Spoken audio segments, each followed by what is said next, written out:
ఓమస్మద్గురుభ్యో నమః. కాశ్యపాన్వయ సంజాతం నారాయణ పదాశ్రితం శ్రీమన్నారాయణం వందే యతీశ్వర శ్రియాదుషం.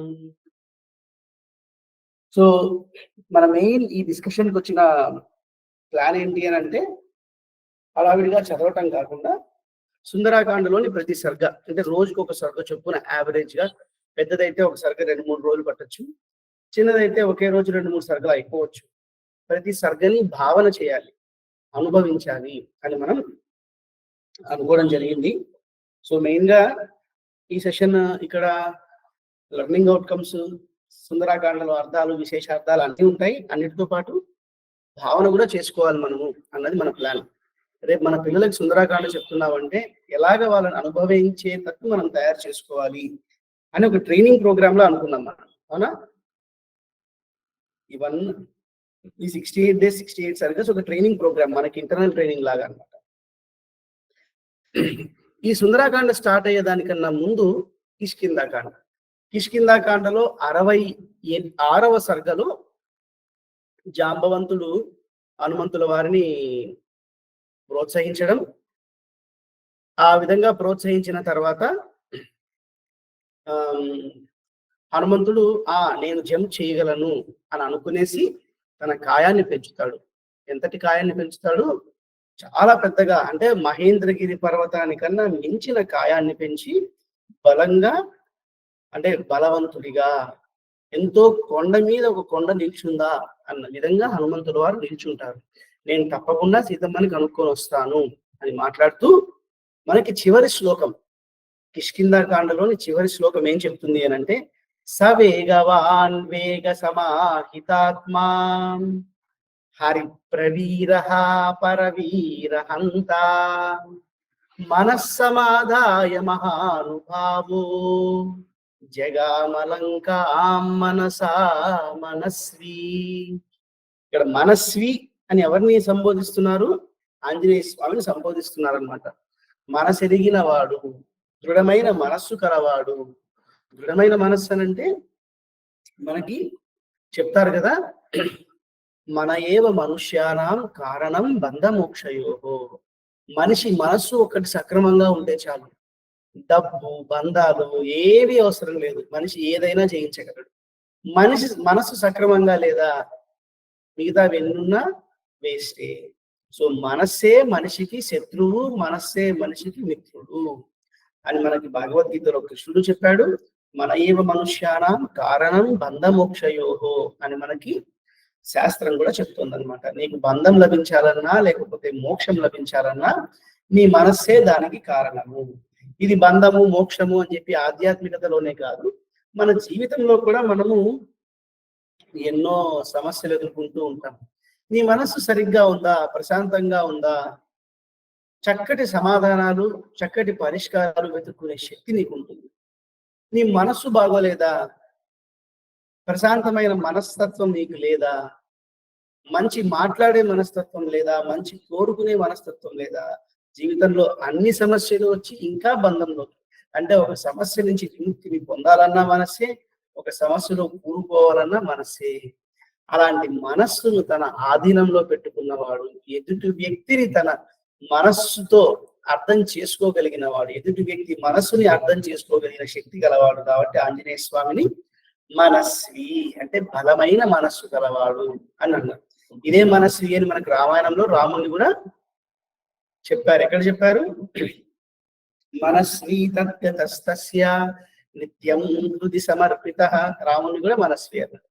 అక్కడ మనస్వి అంటే మంచి మనస్సు ఉన్నవాడు, ఎప్పుడూ సీతమ్మనే మనసులో నింపుకొని ఉన్నవాడు, సీతమ్మ మనసెదిగి ప్రవర్తించేవాడు. కాబట్టి రాముడి పేరు మనస్వి, సీతమ్మ పేరు మనస్విని, కౌసల్యాదేవి పేరు మనస్విని, లక్ష్మణుడి పేరు మనస్వి, సుగ్రీవుడి పేరు మనస్వి. అంటే మంచి పనులు చేసిన ప్రతి ఒక్కడిని మనస్సు వాళ్ళ ఆధీనంలో ఉంది కాబట్టి మనస్వి అన్న సంబోధన చేయడం జరిగింది రామాయణంలో. అలాగే మనకి కిష్కింధాకాండ ఎండ్ అవుతున్న దాంట్లో ఉన్న పదము ఏంటది? జగామలంకా మనసా మనస్వి. గొప్ప మనస్సు కలిగిన వాడు ఏం చేశాడు? జగామలంకాం, జగామ అంటే వెళ్ళిపోయాడు. ఎక్కడికి? లంకకి వెళ్ళిపోయాడంట. ఎలాగా? మనసా, మనసుతో. ఇప్పుడు ఫర్ ఎగ్జాంపుల్ మనసుతో ఎలా వెళ్తారు అంటే, ఇప్పుడు మన ఎగ్జాంపుల్ మనకు అమెరికా ఉంది, ఆస్ట్రేలియా ఉంది, మనం వెళ్ళలేము. కానీ అక్కడ ఒక ఫోటో చూసిన వెంటనే మనం అక్కడికి వెళ్ళినట్టు ఊహించుకుంటాం కదా. అలా ఆంజనేయ స్వామి కూడా లంకకి వెళ్ళిపోయినట్టు ఊహించేసుకున్నాడు. నేను వెళ్తున్నాను, సీతమ్మని తెచ్చేస్తున్నాను, ఖచ్చితంగా జరిగిపోతుంది అన్న ఒక పాజిటివ్ సంకల్పాన్ని ఆయన తీసుకున్నాడు అనమాట.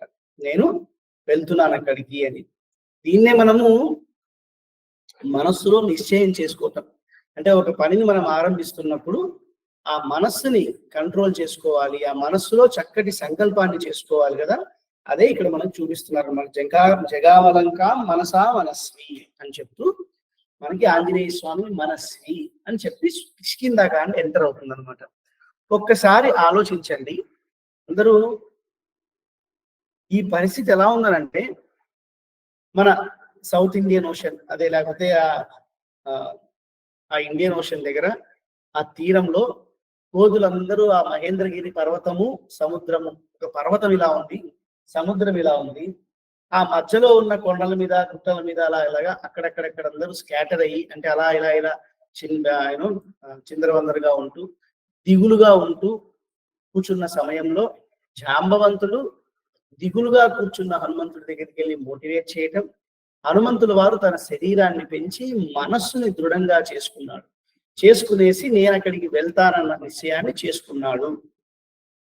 ఈ సన్నివేశాన్ని ఒకసారి ఊహించారు మనం.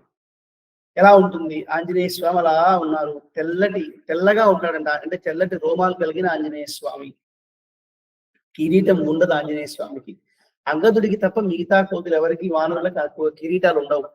ఎందుకంటే కిష్కింధకి రాజు సుగ్రీవుడు, ఆయన కిరీటం ఉంటుంది. అంగదుడు యువరాజు కాబట్టి ఆయనకి చిన్న కిరీటం ఉంటుంది. మిగతా వాళ్ళకి ఎవరికి కిరీటాలు ఉండవని మనకి పెద్దలు చెప్తారన్నమాట. ఈవెన్ ఆంజనేయ స్వామికి కూడా కిరీటం ఉండదు. అంత పెద్ద ఆంజనేయ స్వామి అలా పెద్దగా బలంగా తయారై ఫుల్ కాన్ఫిడెన్స్ తో ఇటు పక్క నిల్చొని ఉన్నాడు మంచిగా. ఆ ఆంజనేయ స్వామిని చూస్తే మనకి ఏం గుర్తు రావాలి అని అంటే, మనకున్న కష్టాన్ని, మనం కూడా ఒక సముద్రం ముందు ఉన్నాం కదా, మనం కూడా సంసారము అన్న సముద్రం. లంక అన్న సముద్రం ఎన్ని యోజనాలు? 100 యోజనాలు. అవునా? లంక ఎన్ని యోజనాలు? 100 యోజనాలు. మరి సంసారం ఎన్ని సంవత్సరాలు? 100 సంవత్సరాలు. సో సంసార సాగరమే కదా లంకకి మనకి మధ్యలో ఉన్న డిస్టెన్స్. ఆ సాగరాన్ని దాటటానికి నేనున్నాను, మీరు దాటటానికి నేను మీకు సహాయం చేస్తాను, మీకు కష్టం వచ్చినా నష్టం వచ్చినా ఇగో మీకు కొండంత అండగా దండగా నేను నిల్చుంటాను అని అలా నిల్చున్న ఆంజనేయ స్వామిని భావన చేస్తే మనకు ధైర్యం రాదా చెప్పండి? సో అలాగా ఆంజనేయ స్వామి నిల్చొని ఉన్నాడు అనమాట. ఇదేంటి? కిష్కింధకాండ ఎండింగ్. కిష్కింధకాండలో ఎండింగ్ లో ఆంజనేయ స్వామి ఇలా నిల్చున్నాడు అని మనం చెప్తున్నారు. అయితే మనం కొంచెం సుందరాకాండకి వెళ్తే, సుందరాకాండలోని మొదటి శ్లోకం, తతో రావణ నీతాయాః సీతాయాః శత్రుకర్షణః ఈయేష పదం అన్వేష్టుం చారణా చరితే పథి. దాని మీనింగ్ ఏంటి? తతో రావణ నీతాయ. తథ అంటే తతః అప్పుడు, ఆ తర్వాత. ఏ తర్వాత? తతః అన్న పదంతో స్టార్ట్ అయింది కదా. తత అంటే ఏంటి? తత అంటే అటు తర్వాత. ఎటు తర్వాత? దేని తర్వాత? జాంబవంతుడు హనుమంతుడిని ప్రోత్సహించిన తర్వాత, హనుమంతుడు నేను ఈ పనిని చెయ్యగలను అని సంకల్పించిన తర్వాత, ఆ తర్వాత తతః అంటే ఈ తతః అన్న పదం కిష్కింధకాండలో జరిగిన దాన్ని, సుందరాకాండలో జరుగుతున్న దాన్ని కనెక్టింగ్ వర్డ్ అనమాట. ఇప్పుడు మనం చెప్తుంటాం కదా, ఒక చిన్న స్టోరీ బుక్ రాస్తూ ఉంటాము. ఓ స్టోరీ రాస్తూ మధ్యలో నెక్స్ట్ పారాగ్రాఫ్ స్టార్ట్ చేద్దాం, లేకపోతే నెక్స్ట్ చాప్టర్ స్టార్ట్ చేసామంటే ఎలా స్టార్ట్ చేస్తాం? ఆ తర్వాత. దేని తర్వాత? ముందు జరిగిన దాని తర్వాత అని చక్కగా చెప్తుంది అన్నమాట. అయితే వాల్మీకి మహర్షి గమ్మత్తుగా ఏ అక్షరాన్ని పడితే ఆ అక్షరాన్ని ఎప్పుడు పడితే ఎప్పుడు ఎలా పడితే అలా మాట్లాడారనమాట. వాల్మీకి మహర్షికి వాల్మీకి మహర్షి కాదు, వేదవ్యాస భగవానుడు నీకు కష్టం వస్తే ఏం చేయాలి స్వామి, నష్టం వస్తే ఏం చేయాలి స్వామి అని ఒక ఆయన అడిగారంట. అడిగితే తత చదువుకో అన్నాడంట. ఏం చదువుకో అన్నాడు? తత తత చదువుకో అన్నాడు. తత చదువుకోవడం ఏంటి? తత అంటే మీనింగ్ ఏంటి? ఆ తర్వాత చదువుకో. తత అన్న పదం మీనింగ్ ఏంటి అని అంటే, సుందరాకాండ ఏ అక్షరంతో స్టార్ట్ అవుతుంది? త. తతో రావణ నీతాయాలో తాతో స్టార్ట్ అవుతుంది. అవునా? సుందరాకాండలోని చివరి శ్లోకం ఏంటి? సుందరాకాండం చివరి గుర్తుందా? తతో మయా వాగ్భిరదీన భాషిణీ శివాభిరిష్టాభిరభిప్రసాదిత జగామ శాంతిం మమ మైథిలాత్మజ తవాపి శోకేన తథా విపీడిత. దేంతో ఎందైంది? అభిపీడిత. తతో రావణ నీతాయ తాతో స్టార్ట్ అయింది. శివాభిరష్టాభిరభిప్రసాదిత తవాపి శోకేన తథాపి పీడిత. అవునా? దేంతో ఎండ్ అవుతుంది? తాతో ఎండ్ అవుతుంది. అవునా కదా? సో ఆ తాకి ఈ తాకి మధ్యలో ఉన్నదంతా చదువుకో. ఇది నువ్వు చదువుకున్నావు. తత, ఈ తతని పారాయణం చేస్తే నీకు వచ్చిన ఏ కష్టమైనా తీరిపోతుంది. పిల్లలకు పెళ్లి కావట్లేదు, జరిగిపోతుంది. సంతానం లేదు, కరిగిపోతుంది. ఆస్తి నష్టం, సంపద లేదు, కలుగుతుంది. ప్రశాంతత లేదు, కలుగుతుంది. ఏం కావాలి నీకు? నీకు ఏది కావాలన్నా ఈ తతని నువ్వు పారాయణం చేస్తే నీకు అన్నీ లభిస్తాయి. సో తతని పారాయణ చేయడం నేర్చుకో. మనం గమనించామంటే త అన్న పదాన్ని వాల్మీకి వాడాడు అని అంటే అది వెరీ వెరీ ఇంపార్టెంట్ శ్లోకం. రామాయణం మొదలు పెట్టింది మనకి తపస్వాధ్యాయ నిరతం తాతో స్టార్ట్ చేశాడు. అవునా కదా? సుందరాకాండ తతో రావణ నీతాయ ఎండింగ్. ఇలా మనకి చాలా శ్లోకాలు కనిపిస్తాయి రామాయణం. తా అన్న అక్షరంతో వాల్మీకి మహర్షి స్టార్ట్ చేశాడు అని అంటే దాంట్లో ఒక మంత్రము, యంత్రము, తంత్రము, సంహితార్థము, విశేషార్థము, వాక్యార్థము ఎన్నో నిగూఢంగా ఉన్నాయి అని మనం గుర్తుంచుకోవాలి. అవి మనకు అర్థం అవ్వచ్చు, అర్థం కాకపోవచ్చు, అది వేరే విషయం. అది అర్థమయ్యేటట్టు మనకు చెప్పేవాళ్ళు దొరకచ్చు, దొరకపోవచ్చు, అది వేరే విషయం. కానీ వాల్మీకి మహర్షి తా అన్న పదాన్ని వాడాడు శ్లోకం మొదటిలో అని అంటే ఇట్స్ వెరీ వెరీ ఇంపార్టెంట్ శ్లోకం. అంటే మనం పరీక్ష రాసేటప్పుడు ఇంపార్టెంట్ క్వశ్చన్స్ టిక్ మార్క్ చేసుకుంటాం కదా. సో రామాయణాన్ని అంతా అర్థం చేసుకోవాలంటే తా అన్న శ్లోకాలు ఎక్కడెక్కడ ఉన్నాయో వాటిని ఇంపార్టెంట్ గా పెట్టుకోవాలన్నమాట. అప్పుడు రామాయణం మనకి ఏం చెప్పాలనుకుంటుందో అప్పుడు స్పష్టంగా అర్థమవుతుంది అన్నమాట. అర్థమైందా? సో రామాయణ సారం ఏ పదంతో స్టార్ట్ అవుతుంది? రామాయణ సారం ఏంటి? రామాయణ సారం ఏంటి? తవాస్మి. దేంతో స్టార్ట్ అవుతుంది? రామాయణాన్ని రాసిన వాడు ఎవరు? వాల్మీకి. ఆయన ఎవరు? తపస్వి.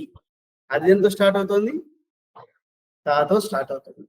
సో తకారో విఘ్ననాశక, తకారో సౌఖ్యదాయక. తకారాన్ని ఉచ్చరిస్తే విఘ్నాలన్నీ తొలగిపోతాయంట. తకారాన్ని ఉచ్చరిస్తే సౌఖ్యాలన్నీ లభిస్తాయంట. అంత గొప్ప అక్షరం తకారం. అదేంటండి, నిజంగా అంత ఉందా అని అంటే సృష్టికి ముందే తకారం ఉందంట. ఎలాగా? సృష్టికి ముందే తకారం వచ్చింది. సృష్టికి ముందే తకారం ఎలా వచ్చింది అని అంటే బ్రహ్మగారిని సృష్టించాడంట. ఎవరు? శ్రీమన్నారాయణ. ఎందుకు సృష్టించాడు ఆయన్ని? నువ్వు సృష్టి చేయవయ్యా అని సృష్టించాడు. అలా శ్రీమన్నారాయణుడి ఒడ్డులో నుంచి, నాభి కమలంలో నుంచి అలా బ్రహ్మ పుట్టాడట. చతుర్ముఖ బ్రహ్మ పుట్టి అలా చూశాడంట. మేల్కొన్న వెంటనే ఏం కనిపించట్లేదు. నేనెవరు? నాకేం కావాలి? నేనేం చేయాలి అని కన్ఫ్యూజ్డ్ గా అలా ఇలా దిక్కులు చూస్తూ ఉన్నాడంట.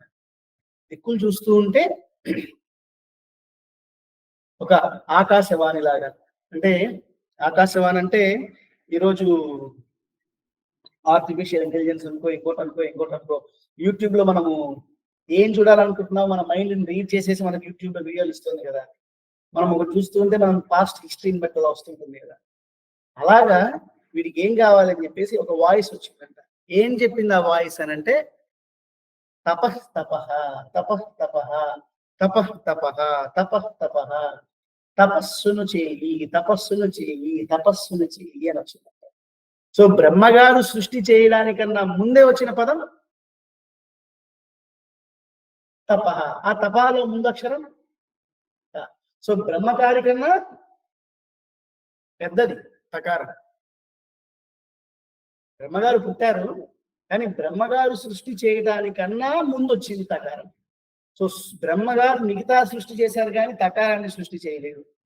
సో తకారం అన్నది అంత చాలా చాలా ఇంపార్టెంట్ అని మనకి చెప్తారనమాట. సో మనం అది మనం తెలుసుకోవాలన్నమాట. అయితే ఇక్కడ తతో రావణ నీతాయాలు మనకి గాయత్రి మహామంత్రం ఉంది కదా. గాయత్రి మహామంత్రంలో తత్ స తత్ స, గాయత్రి మహామంత్రం కూడా తాతోనే స్టార్ట్ అవుతుంది. తత్ స వి తు వ అని వా వచ్చింది చూసారా. వరేణ్యం భర్గో దేవస్య. ఆ 13వ బీజాక్షరమైన వా మనకి ఇక్కడ సుందరాకాండలో తతో రావ. ఇక్కడ గాయత్రి మంత్రము 24 బీజాక్షరాలు. 24 బీజాక్షరాలలో ఒక్కొక్క 1000 శ్లోకాలకి ఒక్కొక్క బీజాక్షరాన్ని వాల్మీకి మహర్షి పెట్టాడు. So every 1000 shloka you will have 1 బీజాక్షరం ఆఫ్ గాయత్రి మహామంత్రం. ఇట్లా మన ఈ సుందరాకాండలోని మొదటి శ్లోకం నెంబర్ ఎంత అంటే 12,001. అంటే 12 బీజాక్షరాలు అయిపోయి 13th బీజాక్షరం రాబోతుంది అనమాట. ఆ 13th బీజాక్షరం ఏంటి అని మనం చూసామంటే గాయత్రి మంత్రంలో వా. ఈ శ్లోకంలో తతో రావ తతో రావ అది వస్తుంది.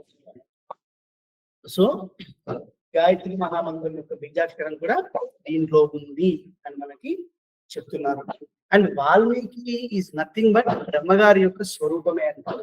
బ్రహ్మగారి అవతారం అంటే ఒక్కొక్కరు ఒక్కొక్క అవతారం తీసుకుంటారు కదా. రామచంద్రుడు శ్రీమన్నారాయణుడు రాముడిలా వచ్చినట్టు ఆ బ్రహ్మలోకంలో ఏ విధంగా అయితే 100,000,000 ప్రవిస్తరంగా ఉందో, అంటే 100 కోట్ల శ్లోకాలుగా ఉంటుందంట రామాయణం. ఎన్ని కోట్లు? 100 కోట్లు. 100,000,000 ప్రవిస్తరం బ్రహ్మలోకం. అయితే అన్ని మనం చదవలేం కదా. అందుకని చెప్పి ఆ బ్రహ్మే స్వయంగా వాల్మీకిలా వచ్చాడంట. అక్కడ 1000 కోట్ల 100,000,000 ప్రవిస్తరం అని 100 కోట్ల శ్లోకాలు తెలిసిన బ్రహ్మ వాల్మీకి మహర్షిలాగా అవతారం ఎత్తి 24,000 శ్లోకాలకి కుదించి రాశాడంట. మరి రామాయణం రాయాలంటే ఆ మాత్రం ఉండాలి కదా. సో వేదవేద్యే పరే పుంసి జాతే అంటే వేదము రామాయణము. వేద ప్రతిపాద్యమైన దేవుడైన వేదవేద్యుడు ఆయన శ్రీమన్నారాయణుడు రామచంద్రుడు అయ్యాడు. మరి ఆ వాల్మీకి మహర్షి ద్వారా దశరథుడు రాముడికి తండ్రి అయ్యాడు, రామాయణానికి తండ్రి వాల్మీకి అయ్యాడు. మరి వేదానికి తండ్రి ఎవరు? వేదం ఎవరి ద్వారా బయటకు వచ్చింది? బ్రహ్మ. మరి ఇక్కడ ఆ బ్రహ్మకి వాల్మీకి కూడా సారూప్యాన్ని, వాల్మీకి ఈజ్ నథింగ్ బట్ బ్రహ్మ యొక్క అనుగ్రహం అనండి, బ్రహ్మ యొక్క అవతారం అని కూడా పెద్దలు ఎంతో మంది ఆయనని అంటారు అని మనకి పెద్దలు చెప్తారనమాట. ఓకేనా. సో సుందరాకాండలోని మొదటి శ్లోకం తథాపదం యొక్క అర్థము, ఇవన్నీ మనం చాలా చాలా ఇంపార్టెంట్ గా మనం ఉండాలి. అయితే మనం ముందుకు పోతున్నప్పుడు ఈ తతో రావణ నీతాయాహ సీతాయాహ శత్రుకర్షణ అర్థాన్ని చూసామంటే ఏంటి అని అంటే, తతో రావణ నీతాయాహ సీతాయాహ, రావణాసురుడి చేత అపహరింపబడ్డ బంధింపబడ్డ సీతమ్మని శత్రుకర్షణుడైన శత్రువులను కృషింప చేయగలిగిన ఈయేష పదమన్వేష్టం చారణ చరితేపతి. చారణులు అంటే గాలిలో వెళ్ళేవారు, వాళ్ళు వెళ్ళే మార్గంలో చారణ చరితే పతి, వాళ్ళు వెళ్ళే మార్గంలో అన్వేష్టం సీతమ్మను వెతకటానికి ఈయేష సంకల్పించను. ఎవరు? శత్రుకర్షణుడు. ఎవరి శత్రుకర్షణుడు? ఎవరిక్కడ శత్రుకర్షణుడు? ఆంజనేయ స్వామి. అవునా కదా? ఆంజనేయ స్వామిని శత్రుకర్షణ అని సంబోధిస్తున్నాం మనం ఇక్కడ. అంతేనా? అవునా కదా?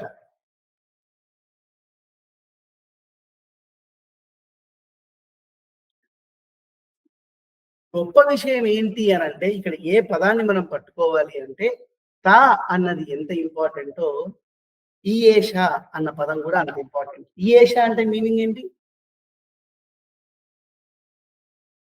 ఈయేష అంటే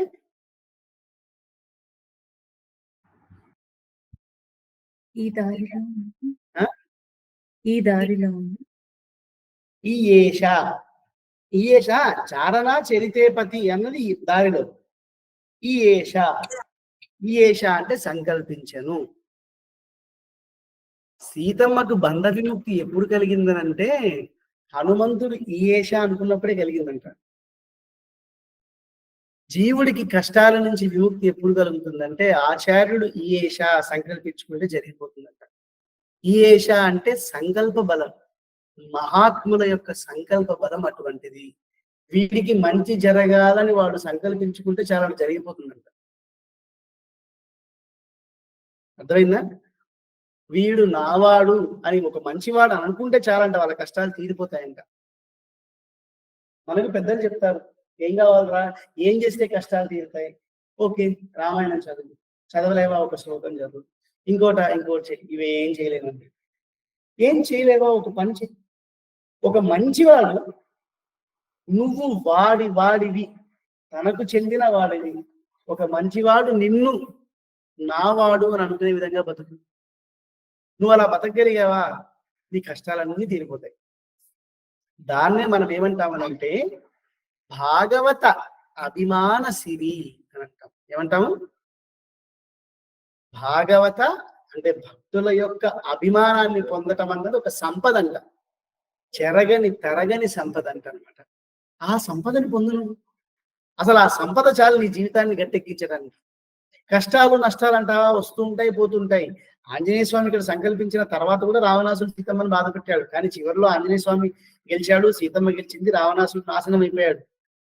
ఫలితం గురించి ఆలోచించకు. కానీ హనుమంతుల వారు సీతమ్మ నాది, రాముల వారిది, నేను తన కోసం వెళ్ళాలని ఎప్పుడైతే సంకల్పించుకున్నాడో అప్పుడే సీతమ్మ కష్టం తీరిపోయింది. అర్థమైందా? అలా హనుమంతుడు లాంటి వారు ఆచార్య పురుషులు, భక్తులు, భాగవతులు, వీడు నావాడు అని అనుకునేటట్టు బతుకు నువ్వు. ఒక్క భక్తుడు అంటే భగవంతుడికి శరణాగతి చేసి భగవంతుని అనుభూతి పొంది భగవంతుడు నావాడు అని అనుకుంటున్న వాడు నిన్ను వాడివాడని అనుకున్నాడని అంటే నీ కష్టాలన్నీ తొలగిపోయినట్టే. అలాంటి వాడు నీ కోసం సంకల్పం చేశాడా? ఏ కష్టం నిన్ను వారి ముందు నువ్వు తల వంచితే వాడు నీ కోసం నిలబడతాడు. అవునా కదా? ఎవరి ముందు తల వంచాలి నువ్వు? వాడి ముందు. ఎవడి ముందు? భగవంతుడే సర్వస్వం అనుకున్న వాడి ముందు. అలాంటి వాడి ముందు నువ్వు తల వంచగలిగితే అలాంటి వాడు నీ కోసం నిలబడతాడు. అలాంటి వాడు నీ కోసం నిలబడితే నీ ఎదురుగా ఎవరన్నా నిలబడతారా? నీ ఎదురుగా ఎవరన్నా నిలబడగలరా? సో అందుకే ఏది పొందాలి నువ్వు జీవితంలో? భార్యని పొందాలా, భర్తని పొందాలా, ఉద్యోగాన్ని పొందాలా, ఫారిన్ టూర్ పొందాలా, వీసా పొందాలా, ఇంకోటి పొందాలా అంటే నువ్వు ఏం పొందినా పొందకపోయినా ఈ జీవితం వచ్చిన దానికి నువ్వు పొందాల్సినది ఏంటంటే భాగవత అభిమాన సిరి. భక్తుల చేత వీడు నావాడు అని అనిపించుకో. ఆ సంపద, ఆ ఒక్క మాట చాలు నీకు అష్టైశ్వర్యాలను ప్రసాదిస్తుంది అని మనకి ఈయేష సంకల్పించను.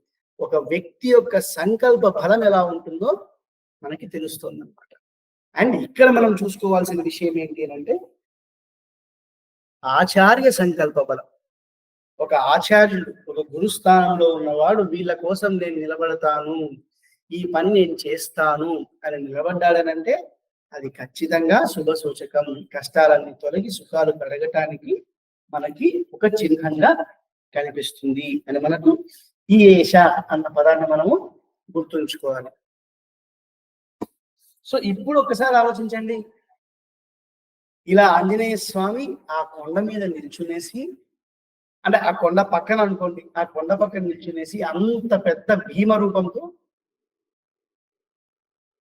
నేను ఆకాశ మార్గంలో అంటే చారణులు వెళ్ళిన మార్గంలో సీతమ్మ, రావణాసుడు ఎత్తుకుపోయిన సీతమ్మని ఎత్తికి పట్టుకునే దానికి వెళ్తాను అని తన కళ్ళు ఒకసారి అలా మూసుకునేసి సంకల్పించుకుంటున్నాడు. మనం సంకల్పించుకుంటాం కదా, అలా ఆయన కూడా అలా ఆలోచిస్తూ సంకల్పించుకుంటున్నాడు అనమాట.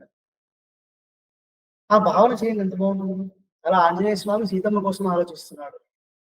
రామార్థం వానరార్థం చ, రామచంద్రుడి కోసం, వానరుల కోసం, సీతమ్మ కోసం నేను ఈ ప్రయత్నాన్ని చేసే తీరుతానని ఆంజనేయ స్వామి చెప్తున్నాడు అన్నమాట.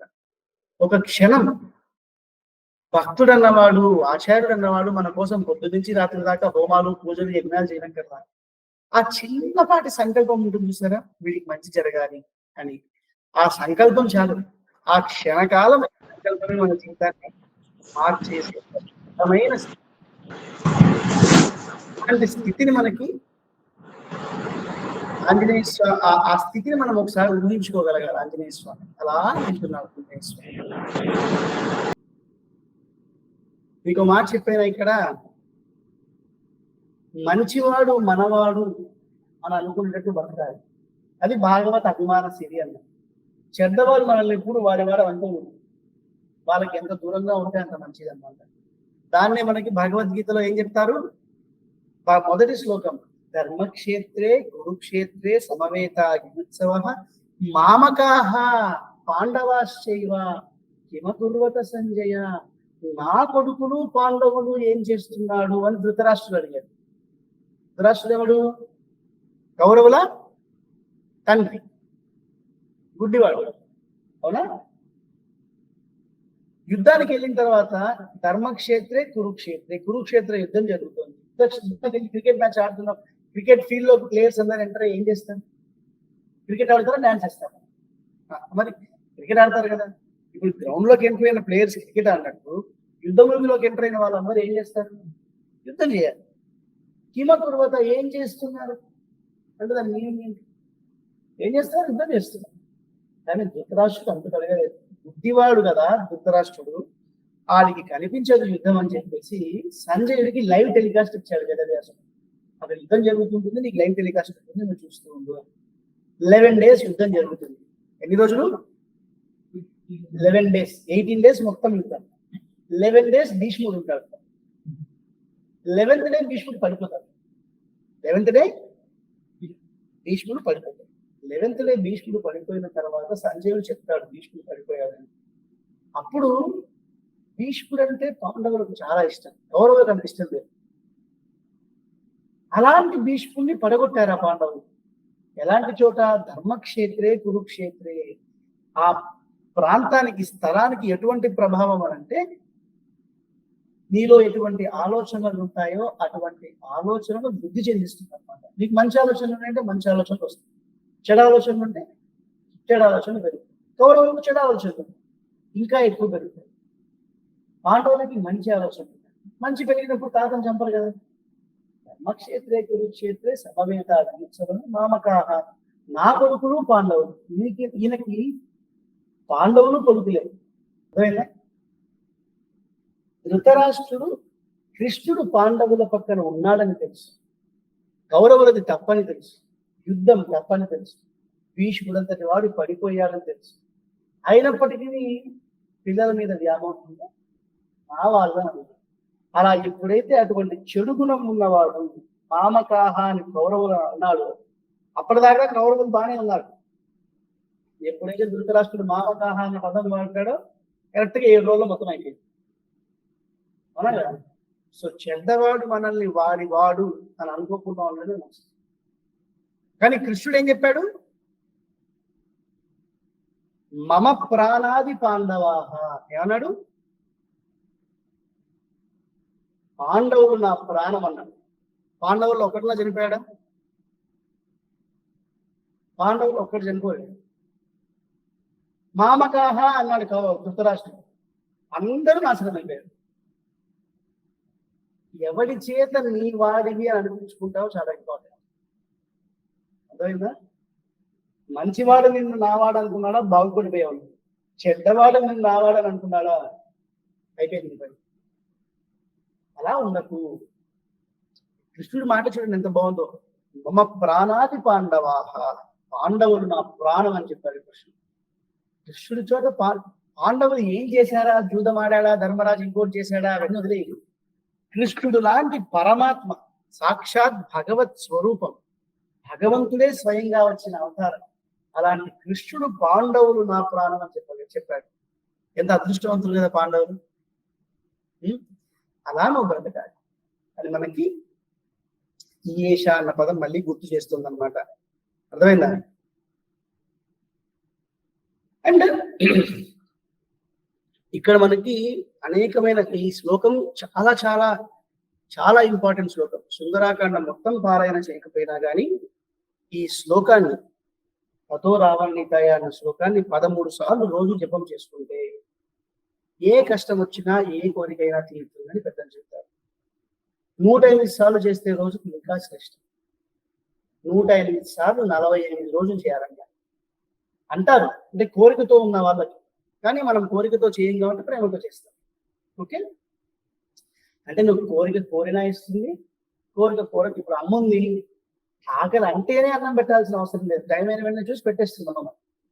సో నువ్వు కోరినా కోరకపోయినా తల్లి ఏ విధంగా చాలా సామెత ఉంటుంది, అన్న అడిగితే గానీ అమ్మ అన్నం పెట్టదు అని.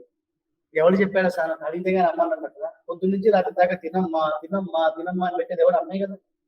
నీకు 12 అయింది, రేపు 12 అయింది ఫోన్ చేయరా, 1 గంట అయింది ఫోన్ చేయరా, నువ్వు అడిగితే అడుగుతుందా అమ్మ? మరి ఆ సామెతలన్నీ నీకు అడగడం నేర్పించడం కోసం పెట్టిన సామెతలు, అంతే తప్ప తల్లికి ప్రేమ లేదని చెప్పడం కోసం కాదు. ఓకే, సో అలా ఏ విధంగా అయితే తల్లి అడిగినా అడగకపోయినా పెడుతుందో, రామాయణం కానీ, రామాయణంలోని శ్లోకం కానీ, రామాయణంలోని అక్షరం కానీ, రాముడు కానీ, సీతమ్మ కానీ, హనుమంతుడు కానీ, భగవంతుడు కానీ ఎప్పుడైనా నువ్వు అడిగితేనే డబ్బులు పెట్టరు అనమాట. నువ్వు అడగకపోయినా నీకు ఏది అవసరమో అది వాళ్ళకి ఇచ్చే తీరుతా. అయితే దాన్ని నువ్వు ఎలా అమ్మ వచ్చి నీకు అన్నం పెట్టింది, ఆ అన్నాన్ని నువ్వు తింటావా, ఉపయోగించుకుంటావా, లేకపోతే కాలుతో తన్ని పాడు చేసుకుంటావా అన్నది నీ యోగ్యత. అర్థమైందా? భగవంతుడు నీకు చేయాల్సిన మంచిని ఎప్పుడు చేసే ప్రయత్నంలోనే ఉంటాడు అని మనకి తెలుస్తుంది. సో ఈ శ్లోకం చాలా చాలా ఇంపార్టెంట్ శ్లోకం. అయితే ఈ శ్లోకంలో ఉన్న విశేషమైన అర్థం ఏంటి అని అంటే, కేవలం ఆంజనేయ స్వామి ఆకాశ మార్గంలో నేను బయలుదేరుతాను అని మాట్లాడటమే, అని అనడమే కాదు, విశేషంగా ఏంటంటే శత్రుకర్షణుడు. శత్రుకర్షణుడు అంటే శత్రు హంతాహ అని అనలేదు. అంటే శత్రువులను చంపేస్తాడని అనలేదు. శత్రువులను కృషింపచేస్తాడు. ఎవడు? ఆంజనేయ స్వామి. Literal meaning. కానీ విశేషమైన అర్థం ఏంటంటే ఆచార్యుడు అనమాట. ఆచార్యుడు శత్రువులను నాశనం చేయడు, శత్రువులను కృషింపచేస్తాడు. ఎవరా శత్రువులు? కామ, క్రోధ, లోభ. కామము అంటే లస్ట్, క్రోధము అంటే యాంగర్, లోభము అంటే గ్రీడ్, మదము అంటే ఆరోగెన్స్, ప్రైడ్, మాత్సర్యము అంటే జెలసీ. ఓకే, కామ, క్రోధలో. మోహము అంటే డెల్యూషన్. కామం అంటే ఏంటి? నాది కాని దాన్ని కోరుకోవడం కాదు. ఆ కోరిక తీరకపోతే వచ్చేదాన్ని కోపము, క్రోధము అంటారు. నీకున్న దాంతో సంతోషం లేకుండా పక్కన వాడిది కూడా నాకే కావాలనుకోవడం లోభం. నాకున్నది పక్కనోడికి పెట్టను, లోభం. మదము, నాకు తప్ప ఇంకెవరికి లేదు అని గర్వం, మదము అంటారు. తర్వాత మోహం, ఇదంతా నాదే, నా కోసమే, భగవంతుడు ఇచ్చినవన్నీ కూడా నాదే, నా కోసమే అనుకోవడం మోహం అనమాట. ఓకేనా? మాత్సర్యం అని అంటే పక్కనోడు కారు కొనుక్కున్నాడు అని అంటే ఎన్ని మర్డర్లు చేశాడు, ఎంతమంది దగ్గర దొంగలించుకొనుక్కున్నాడు అని ఎదుటి వ్యక్తిలోని గొప్పతనాన్ని చూడలేకపోవడం, ఎదుటి వ్యక్తి గొప్పతనాన్ని గుర్తించకపోవడం, ఎదుటి వ్యక్తిలో గొప్పతనాన్ని గొప్పగా నువ్వు అవ్వాలని కోరుకోకపోవడం అన్నది మాత్సర్యం. These are the 6 vices. వీటిని ఏమంటాము? 6 vices, VICES, 6 vices అని అంటాము. బయట ఉన్న శత్రువుల కన్నా ఈ శత్రువులు చాలా డేంజరస్ మనిషి. హిరణ్యకశిపుడు, రావణాసురుడు, వీళ్ళందరూ ఎంతో గొప్ప గొప్ప తపస్సులు చేసి ఎన్నో సాధించారు. కానీ వీళ్ళెవ్వరూ యారికి జయించలేకపోయారు. హనుమంతుడు అంత తపస్సు చేయలేదు, కానీ వీటిని జయించారు. సో నువ్వు ఎంత తపస్సు చేసావు, ఎంత చదువుకున్నావు అన్నది ప్రధానం కాదు. ఈ ఆరిటిని నీ నిగ్రహంలో ఉన్నాయా లేదా, నీ కంట్రోల్లో ఉన్నాయా లేదా అన్నది చాలా ఇంపార్టెంట్. ఈ ఆరిటిని నీ కంట్రోల్లోకి వచ్చేటట్టు చేసేవాడే ఆచార్యుడు. అర్థమైందా? అయితే ఎలాగ కంట్రోల్ అంటే శత్రుకర్షణ. మనం చాలా మంది అనుకుంటాం, మేము ఆ గురువు గారిని సేవించాము, ఆ గురువు గారిని సేవించిన తర్వాత ఫలితం ఏం లేదు, కాబట్టి ఇంకో గురువు గారిని. ఇది కాదు పద్ధతి. ఒక గురువుని ఆశ్రయించిన తర్వాత ఆ గురువు చెప్పిన మార్గాన్ని నువ్వు అనుసరిస్తే స్లోగా ఇవి నీ కంట్రోల్లోకి వస్తాయి. ఎలా వస్తాయంటే, గురువుని ఆశ్రయిస్తే కామం పోదు. గురువుని ఆశ్రయిస్తే జరిగేదేంటి? కామం ఉంటుంది. అప్పుడు ఎలాంటి కామం ఉంటుంది అంటే భాగవత కామం ఉంటుంది. భగవంతుని ప్రేమించటం ఉంటుంది, భాగవతులను ప్రేమించటం ఉంటుంది, భగవత్ సేవ చేయడం ఉంటుంది. అంటే ఏదైనా భగవంతుడి గురించి, ధర్మం గురించి ప్రేమ ఉంది. ఆ కామం కాస్త సంస్కరించబడింది. చూసావా? సేమ్ కామమే సంస్కరించబడింది. కోపం, ఇంతకుముందు వేరే వాటి మీద కోపం వచ్చేది. ఇప్పుడు ఎవరైతే దేవుడి పనిని ఆపుతున్నాడో వాడి మీద కోపం ఇస్తుంది. లోభం, నేను ఇంకా ఎక్కువ సేవ చేయాలి, చేస్తున్న సేవ చాలదు, ఇంకా ఎక్కువ.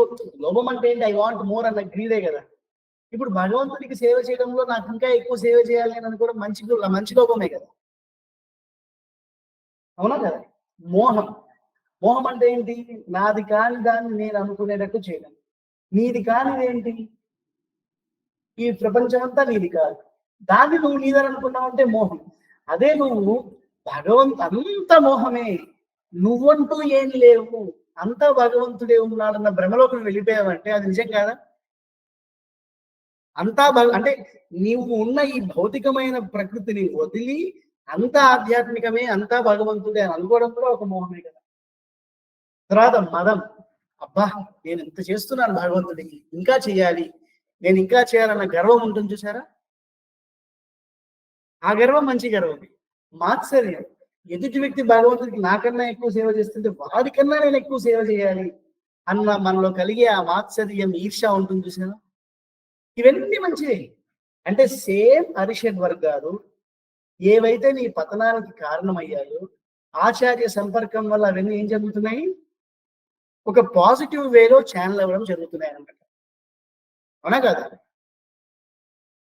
సో అందుకే ఆచార్యుడిని ఎలా సంబోధిస్తాము? శత్రుకర్షణ. నీకు ఆ శత్రువులను తొలగించడు, కానీ ఆ శత్రువులు ఏవైతే అరిషడ్ వర్గాలు ఉన్నాయో అవి ఏ విధంగా ప్రసరిస్తే నీకు మంచి జరుగుతుందో ఆ విధంగా ప్రసరించేటట్టు చేస్తాడు. వాటిని నిగ్రహిస్తాడు, వాటిని నీ కంట్రోల్లోకి తెస్తాడు. అప్పుడు నీ జీవితాన్ని నువ్వు సంతోషంగా, కష్టం లేకుండా కాదు, కష్టం ఉంటుంది, కష్టం వచ్చినా నష్టం వచ్చినా ఒక బ్యాలెన్స్డ్ స్టేట్ లో నువ్వు ముందుకు ఎలా వెళ్ళగలవో అలా తయారు చేస్తాడు ఆచార్యుడు. అలాంటి శత్రుకర్షణుడైన ఆచార్యుడు ఎవరి కోసం బయలుదేరాడు? రావణ నీతాయ, రావణాసురుడి చేత బంధింపబడ్డ సీత. రావణాసురుడు ఎవరు? రావణాసురుడు అంటే మనస్సు అని అంటారనమాట. మనస్సు చేత బంధింపబడింది ఎవరు? ఆత్మ, అంటే మనము. ఆత్మస్వరూపం ఏంటి? ఆత్మ అంటే సీతమ్మే. సీత అంటే ఏంటి? ఒక భూమిలో నాగలి అంటే ప్లవ్ పెట్టి దున్నితే ఆ దున్నటం వల్ల బయటపడినది సీత. మరి శరీరం కూడా ఒక పొలము, అంటే ఒక క్షేత్రము. ఈ క్షేత్రంలో జ్ఞానము, భక్తి, వైరాగ్యము, బుద్ధి అన్న నాగలితో తవ్వితే బయటపడేది మనం. మన పేరేంటి? ఆత్మ. సరిగ్గా ఉంటే ఆత్మ, సరిగ్గా లేకపోతే ప్రేతాత్మ. ఎందుకు మనసు చేత బంధింపబడింది ఆత్మ అంటే, రావణ అంటే ఒక మంచి డెఫినేషన్ ఇచ్చారు మనం. ఏంటది అని అంటే, అసత్ప్రలాపాన్ కారయతీతి రావణ, నేను నాది అని సంభాషణను చేయించున్నది, అంటే వివేకము లేనిది, అసత్యమును పలకించున్నది. రావణాసుడు అంటే ఎవరు? అసత్ప్రలాపాన్, నీతో అబద్ధాలు చెప్పించేది అంటే మనస్సు. నేను నాది కానిది నాదని అనిపించేటట్టు చేసేది రావణాసురుడు. అదేంటది? మామూలుగా రావణాసురుడు అంటే రవయతి ఇది రావణ, అందరినీ ఏడిపించేవాడు రావణుడు. అర్థమైందా? కానీ దానికి ఇంకొక అర్థము అసత్ప్రలాపాన్ కారయతీతి రావణ. నేను నాది కాదు అలా అనిపించేది ఎవరు? మనస్సు కదా. కాబట్టి మనసుకు కూడా రావణ అని పేరు అన్నమాట. అలాంటి అవివేకానికి మనస్సుకి రావణ అని పేరు. సీతాయాహ అంటే అలాంటి వాడి చేత బంధింపబడిన సీతమ్మని, తతో రావణ నీతాయాహ సీతాయాహ శత్రుకర్షణ ఈయేష పదం అన్వేష్టుం. పదం అన్వేష్టుం అని అంటే చారణాచరితేపతి, చారణులు తిరిగే మార్గములో. చారణులు అంటే ఎవరు? చారణులు అంటే దేవగాయకులు అంటారు. చారణులు సంచరించే మార్గం అంటే ఆకాశ మార్గం. మన ఒక పాప వచ్చి అడిగింది, మనకు గుర్తుందా? నాకు తెలిసి డిసెంట్ స్కూల్ ఆవిడ అనుకుంటా. అదేంటండి మేము 21 Nights లో చూసాము, ఆంజనేయ స్వామి ఆకాశంలో కాదు స్విమ్మింగ్ చేసుకుంటూ వెళ్ళాడంట కదా, ఈ 21 Notes ఆయన చెప్పాడంట. ఈ 21 Notes ఆయన రామాయణం చెప్తారా చెప్పారు? అది నేను అబద్ధం అని చెప్పాను. మొదటి శ్లోకంలోనే చెప్తున్నారు కదా, చారణాచరితేపతి. చారణులు ఎక్కడ పోతారు? వాళ్ళు ఆకాశ మార్గంలో పోతారు. ఆకాశ మార్గంలో పోతారని స్పష్టంగా ఉందనంటే ఈ పైత్యం ఉంది చూసారా, అంటే వాళ్ళకే సంస్కృతం వచ్చు, మేము ఏది పడితే అది ఇంటర్ప్రిటేషన్ చేయొచ్చు అన్న ఆలోచనతో స్విమ్మింగ్ చేసుకుంటూ వెళ్ళాడు అని ఓవర్ సింప్లిఫికేషన్ చేశారనమాట. చారణా చరితేపతి అని అంటే దేవగాయకుడు ఎక్కడ ఉంటారు? ఆకాశంలో ఉంటారు. ఆ మార్గంలోనే వెళ్ళాడు. అయితే ఇక్కడ సింబాలిక్ గా అది మనకి. అయితే ఆధ్యాత్మికంగా మనం తెలుసుకుంటే ఇప్పుడు గురువు గారు ఎలా ప్రయాణం చేస్తారు అని అంటే, అంతకు ముందు పూర్వాచార్యులు ప్రయాణం చేసిన మార్గంలో, అంటే ఏదో వాళ్ళకు నచ్చింది వాళ్ళకు తోచింది కాకుండా అంతకు ముందు యద్యత్ ఆచరతి శ్రేష్ఠ, అంతకు ముందున్న బుద్ధిమంతులు యోగ్యులు పూర్వాచార్యులు ఎటువంటి మార్గాన్నైతే, ఎటువంటి అలవాట్లనైతే, ఎటువంటి ఆచారాన్నైతే పాటించారో అటువంటి ఆచారాన్నే పాటిస్తూ అదే మార్గంలో ఆచార్యుడు అన్నవాడు మనల్ని ఉద్ధరించడానికి ప్రయాణం చేస్తాడు. అంతే తప్ప నిన్ను ఉద్ధరించడం కోసం అటు ఇటు వాళ్ళ ధర్మాన్ని వాళ్ళ నిష్టని వాళ్ళు మానరు. సో ఆచార్యుడు ఎందుకు ప్రమాణం అని అంటే, వాళ్ళు పూర్వాచార్యుల యొక్క మార్గంలో నడుస్తారు కాబట్టి. నాకు బుద్ధి పుట్టింది కాబట్టి ఈరోజు పీఠం పెట్టేస్తాను, నాకు బుద్ధి పుట్టింది కాబట్టి నేను ఆచార్యుని అయిపోతాను, బ్రహ్మశ్రీని అయిపోతానంటే కుదరదు. అర్థమైందా? సో అలా కుదరదు. పూర్వాచార్యులు ఎవరు నీకు అన్నది మనకి చాలా ఇంపార్టెంట్. అలా మార్గంలో ప్రయాణించడం స్టార్ట్ చేశాడు. అయితే ఇక్కడ మనం గుర్తుంచుకోవాల్సింది, సీత అని అంటే మన అందరికీ వర్తిస్తుందా? అవును. ఎవరెవరికి వర్తిస్తుంది, ఎవరెవరికి వర్తించదు? శివుడికి వర్తిస్తుందా, బ్రహ్మకు వర్తిస్తుందా, ఇంద్రుడికి వర్తిస్తుందా, పార్వతికి వర్తిస్తుందా? సీత అన్నది స్త్రీలింగ శబ్దం కదా. మరి స్త్రీలింగ శబ్దం ఎవరికైనా వాడచ్చా? ఆత్మకి లింగం లేదు కదా. ఈ రోజు ఈ జన్మలో మనం స్త్రీగా పుట్టొచ్చు, పురుషుడిగా పుట్టొచ్చు. వచ్చే జన్మలో స్త్రీగా పుట్టొచ్చు, పురుషుడిగా పుట్టొచ్చు. అసలు లింగమే లేని దానిలా పుట్టొచ్చు. అవునా కదా అని చెప్తూ మనకు ఒక మంచి పదాన్ని చెప్పారు. ఏంటది? మంచి ఒక సూత్రం ఉందన్నమాట. సయేవ వాసుదేవో అసౌ సాక్షాత్ పురుష ఉచ్యతే. వాసుదేవుడు ఒక్కడే పురుషుడు, అంటే శ్రీమన్నారాయణుడు ఒక్కడే పురుషుడు. స్త్రీ ప్రాయ మితర సర్వం, స్త్రీ ప్రాయం ఇతర సర్వం జగత్ బ్రహ్మ పురస్సరం. బ్రహ్మ స ఏవ వాసుదేవో అసౌ సాక్షాత్ పురుష ఉచ్యతే. స్త్రీ ప్రాయం ఇతర సర్వం జగత్ బ్రహ్మ పురస్సరం. ఆ శ్రియపతి అయిన వాసుదేవుడు ఒక్కడే పురుషుడు. బ్రహ్మ మొదలుకొని మిగిలిన ఈ జగత్తు అంతయు స్త్రీ ప్రాయమే. అనగా మిగిలిన చేతనులందరూ స్త్రీ ప్రాయులే, అచేతనములు కూడా స్త్రీ ప్రాయులే. అర్థమైందా? మనం ఏ విధంగా అయితే స్త్రీకి పాతివ్రత్య ధర్మము అంటే పతివ్రత ధర్మము అని చెప్తామో, ప్రతి జీవుడికి ఆ ధర్మం వర్తిస్తుంది. ప్రతి జీవుడికి పతి ఎవరు? వాడితోనే సంబంధం మనకి. సో మనందరం స్త్రీయే. ఎప్పుడు? శరీరం గురించి మాట్లాడినప్పుడు కాదు, మన నిజమైన స్వరూపం, ఆత్మస్వరూపం, దాని గురించి మాట్లాడితే ఇలా అన్నాం కదా అని చెప్పేసి రేపు పొద్దున జెండర్ అప్లికేషన్ ఫామ్ చెప్తున్నప్పుడు మేల్ ఫీమేల్ అన్న నో జెండర్ అని పెడితే అక్కడ పోయి నో జెండర్ క్లిక్ చేసామంటే అది వేరే విషయం అవుతుంది. సో మనం భౌతికంగా వ్యవహరిస్తున్నప్పుడు జెండర్ ఉంది, ఎందుకంటే ఈ శరీరం ఒక బట్ట వేసుకుంది కదా, ఆ బట్టకంటూ ఒక జెండర్ ఉంది. అర్థమైందా? ఆ బట్టకున్న జెండర్ని గౌరవించాలి. కానీ నీ నిజస్వరూపం ఏంటి అని అంటే నువ్వు స్త్రీవే, నువ్వు పురుషుడివైనా స్త్రీవైనా నువ్వు స్త్రీతత్వమే. నీకు ఆ స్త్రీతత్వంతో ఎవడు నీ భర్త, ఎవడు నీ తండ్రి అని అంటే వాసుదేవుడు ఒక్కడు మాత్రమే నీ తండ్రి, నీ భర్త. నువ్వు పాతివర్త ధర్మాన్ని పాటించాల్సిందే అని మనకి చెప్తున్నారనమాట.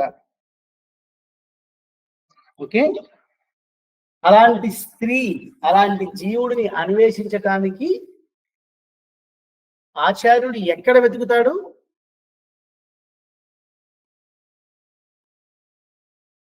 ఎక్కడ వెతుకుతాడు? అలాంటి వాళ్ళందరూ ఎక్కడుంటారు? అలాంటి వాళ్ళందరూ ఎక్కడుంటారు? సంసార మండలంలో ఉంటారు, ఈ జగత్తులో ఉంటాడు. అందుకే ఆచార్యుడు ఎక్కడుంటాడు? ఈ జగత్తులోనే ఉంటాడు.